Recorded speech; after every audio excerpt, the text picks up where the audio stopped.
Saludos en Cristo, continuamos con la lectura del documento de 1995 Ut Unum Sint de Juan Pablo II sobre el ecumenismo y el diálogo interreligioso.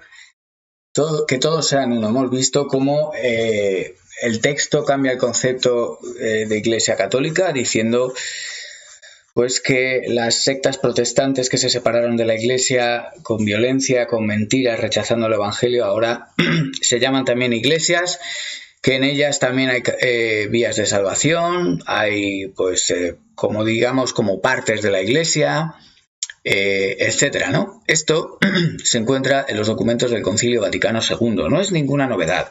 El ánimo aquí no es convertirnos en sedevacantistas, no soy sedevacantista, pero hay que entender bien la doctrina para encontrar el camino recto.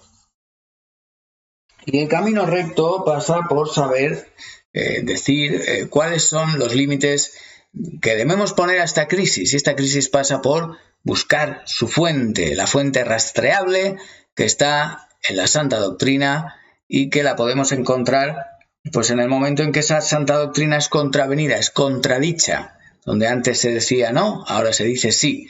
Y el principio de esto no es el Concilio Vaticano II, es antes, pero en el Concilio Vaticano II se convierte en letra y en documento. Aclaro, la doctrina no se puede cambiar, pero se puede elegir una falsa doctrina en torno a ella para oscurecer, opacar y hacer que la verdadera doctrina caiga en el olvido. Vamos pues a seguir esa pista documentable, lo repito, esto es una pista documentable. Muchos me ponéis aquí razonamientos, la Iglesia puede hacer esto, la Iglesia puede hacer otro, quizás el Papa se cayó porque estaba rodeado de masones, quizás un doble, etcétera. Por favor, vamos a dejar esos razonamientos, no quiero decir pueriles, porque el que es como un niño entra en el reino de Dios, pero sí que no son serios, ¿vale? No podemos argumentar, no podemos cimentar todo el camino que queremos recorrer para intentar solventar esta crisis que sufre la Iglesia a su alrededor con unos argumentos así que, primero, no son demostrables, o segundo, es mucho más fácil encontrar, quiero decir, estos documentos. ¿Por qué tener que ir a pensar si Juan Pablo II fue coaccionado por masones cuando no tenemos pruebas de eso? Si Juan Pablo II era un doble cuando no tenemos pruebas de eso, en vez de leer los propios documentos. Hay muchos de ustedes que me comentan y me da la sensación de que no leen absolutamente nada de los documentos emitidos, tanto que dicen obediencia a Juan Pablo II, tal, y no se leen sus documentos. No se leen los documentos de Pablo VI, no se leen los de Juan Pablo II, no se leen los de Benedicto XVI, etc. Y sin embargo están dispuestos, sin leerse los documentos que los propios papas a los que ustedes defienden tanto han escrito, están dispuestos, sin embargo, a creer que si hay algo malo es porque había una coacción masónica o estaban utilizando incluso un doble. De lo cual no pueden ni tienen pruebas, y sin embargo están los documentos ahí y no se molestan en leerlos, lo cual está demostrando varias cosas. Si aman tanto a esos papas, ¿por qué no se leen sus documentos? Y si aman tanto la verdad, ¿por qué no están dispuestos a investigar primero qué es lo que escribieron esos papas a los que ustedes defienden, en vez de creer en teorías peregrinas de las cuales no tienen ninguna prueba? Nadie nos va a tomar en serio con ese tipo de argumentos, porque no son argumentos que estén haciendo honor a la verdad. Lo que tenemos que hacer es irnos a los documentos que estos mismos pontífices expidieron. Y si hacemos tal cosa, es perfectamente rastreable y certificable que la deriva de cambiar la doctrina viene a partir del Concilio Vaticano II, si bien ya estaba preparándose mucho tiempo antes. Pero lo comprobable es el Concilio Vaticano II, que rompe con la doctrina de la Iglesia en varios puntos. En otros no, pero en algunos sí. Pero basta con romper con un punto para que el mal empiece a entrar. ¿Estamos? Entonces, vamos a ver qué es lo que nos decía Juan Pablo II acerca del ecumenismo. Esto es la página del Vaticano, son los documentos del propio Juan Pablo II. Estamos por el punto número 11, dice: De este modo, la Iglesia Católica afirma que, durante los 2000 años de su historia, ha permanecido en la unidad con todos los bienes de los que Dios quiere dotar a su Iglesia, y esto a pesar de las crisis con frecuencia graves que la ha sacudido, las faltas de fidelidad de algunos de sus ministros y los errores que cotidianamente cometen sus miembros. La Iglesia Católica sabe que, en virtud del apoyo que le viene del Espíritu Santo, las debilidades, las mediocridades, los pecados y a veces las traiciones de algunos de sus hijos no pueden destruir lo que Dios ha infundido en ella en virtud de su designio de gracia. Incluso las puertas del infierno no prevalecerán contra ella. Sin embargo, la Iglesia Católica no olvida que muchos en su seno ofuscan el designio de Dios.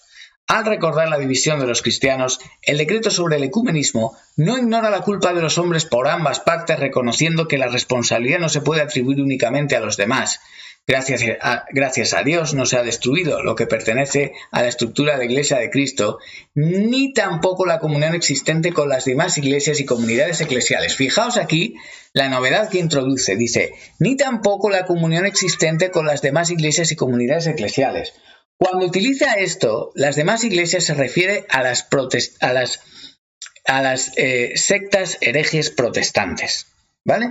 Se refiere a las sectas herejes protestantes, las llama iglesias y dice la comunión existente y comunidades eclesiales. O sea, que donde tantos santos lucharon contra la herejía luterana, donde tantos católicos dieron su vida y vertieron su sangre como Santo Tomás Moro, por aquellos que decidieron escindirse de la verdad de nuestro Señor Jesucristo con maldad para producir frutos de perdición, pues aquí, sin embargo, dice que estos, lejos de ser sectas herejes como se las denominó durante cientos de años desde el origen de esas crisis hasta el Concilio Vaticano II, ya no son sectas herejes que están apartadas de la verdad, sino que son iglesias, comunidades eclesiales y que hay una comunión existente. Esto es un documento de Juan Pablo II. Dice, en efecto, los elementos de santificación y de verdad presentes en las demás comunidades cristianas, en grado diverso unas de otras, constituyen la base objetiva de la comunión existente, aunque imperfecta, entre ellas y la Iglesia Católica. Como veis, ya no consta aquí que separarse de un solo punto de la verdad, pues es óbice para estar fuera de la verdad. Uno puede separarse de un punto de la verdad y, sin embargo, seguir tener una comunión y tener incluso aún caminos de salvación, a pesar de que una cosa objetiva la está rechazando. Y aquí me pregunto yo, basta lo de alejarse un momento de la verdad para caer, y esto lo dice la Biblia, pero aquí se nos dice que hay elementos de santificación, hay elementos de salvación, aunque no se tenga la verdadera y total comunión con la verdad de nuestro Señor Jesucristo, con la verdad. Fijaos el error que aquí introduce. Primero, las sectas herejes ya no lo son iglesias y en ellas hay comunión, aunque imperfecta, y dones de salvación y santificación. Fijaos la tremenda herejía o error que aquí se propaga.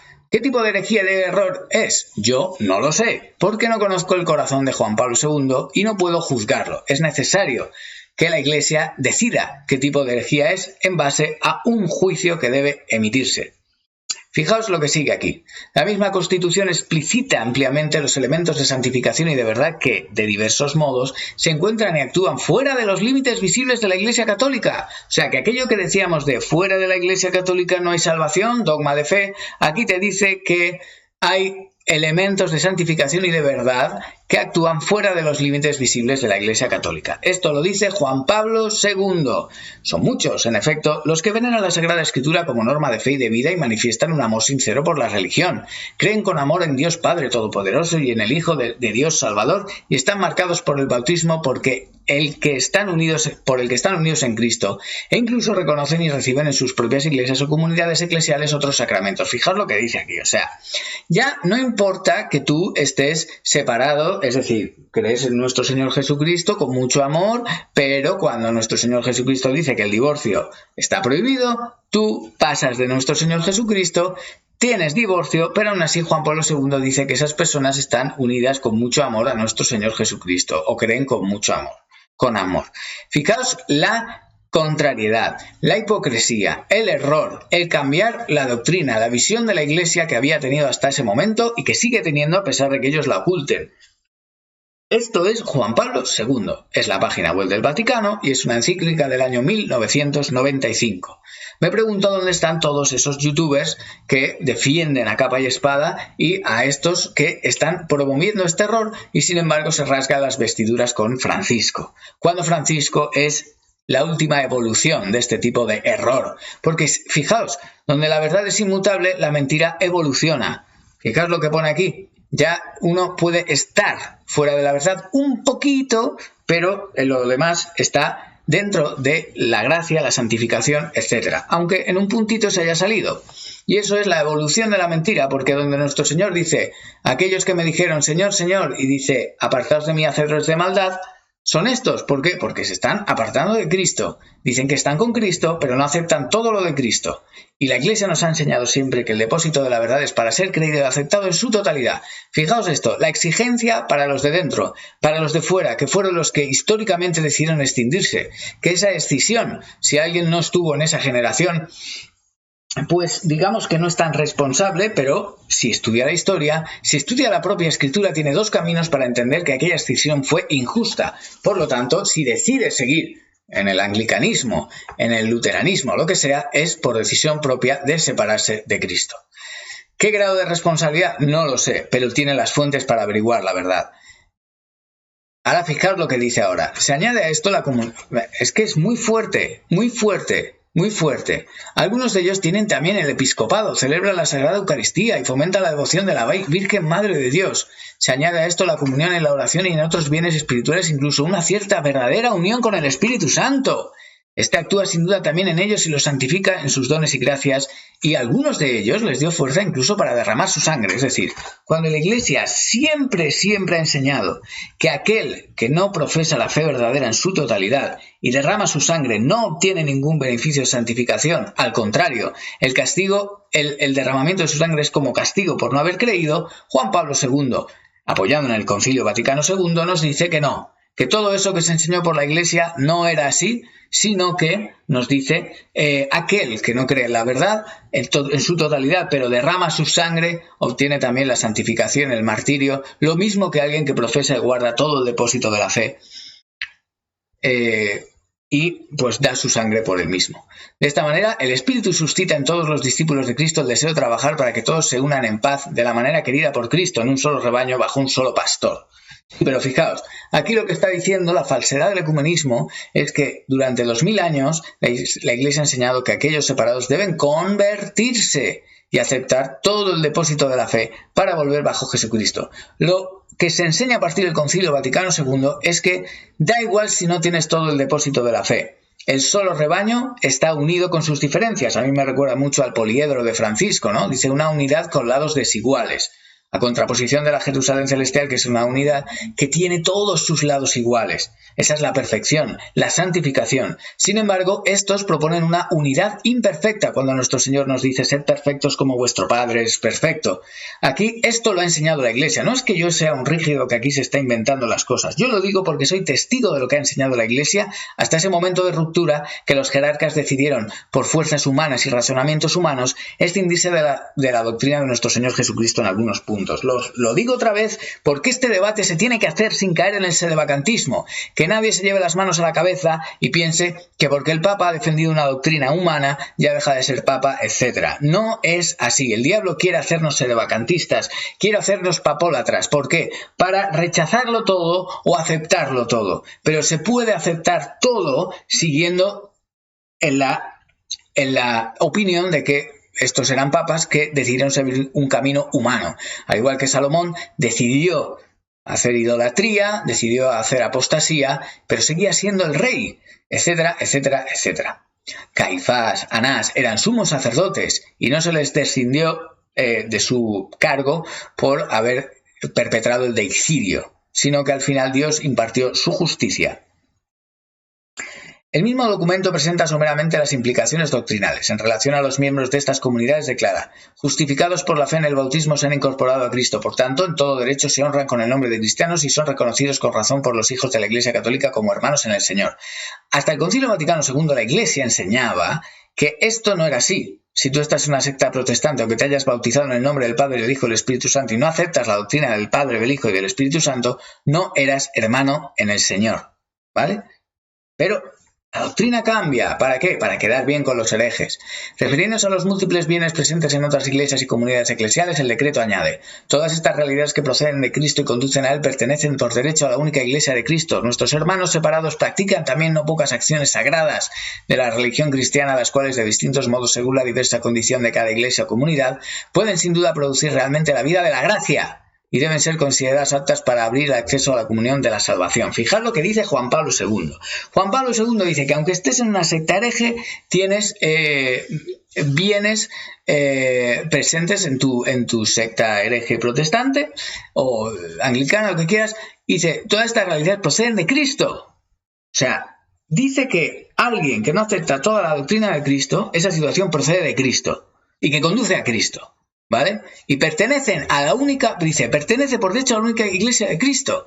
Fijaos esto que fuerte. O sea, te está diciendo que la iglesia de Cristo, por eso el Concilio Vaticano II cambió la definición, dijo, subsiste la iglesia de Cristo dentro de la iglesia católica. Dice, la iglesia de Cristo, dice, nuestros hermanos separados practican también no pocas acciones sagradas de la religión cristiana. Fijaros, o sea, está diciendo que los herejes protestantes que no aceptan toda la verdad de Cristo, que no aceptan todo el evangelio, tienen la vida de la gracia. Tienen la vida de la gracia. Esto es muy fuerte. Se trata de textos ecuménicos de máxima importancia. Fuera de la comunidad católica no existe el vacío eclesial. Muchos elementos de gran valor, eximia, que la Iglesia católica... O sea, es que esto es muy fuerte. Lo estoy leyendo y yo había leído algo, pero no lo había leído todo. Y es que me pongo enfermo, de verdad. Es que me cuesta leerlo, sinceramente, me cuesta leerlo. Todo esto es una inventada... pero como la copa de un pino. O sea, todo esto no se decía antes del Concilio Vaticano II. Pero no es que no se dijera porque había un silencio por la razón que fuera, no. Es que se decía lo contrario. Lo contrario. O sea, que muchos de los que lleváis las manos a la cabeza viendo a Francisco poner una estatua de Lutero en el Vaticano, diciendo que es testigo del Evangelio, etc. Todo esto ya estaba ahí. Con Juan Pablo II, con Benedicto XVI, con Pablo VI, y es el Concilio Vaticano II. Esto es la página del Vaticano. Esto es Juan Pablo II, 1995.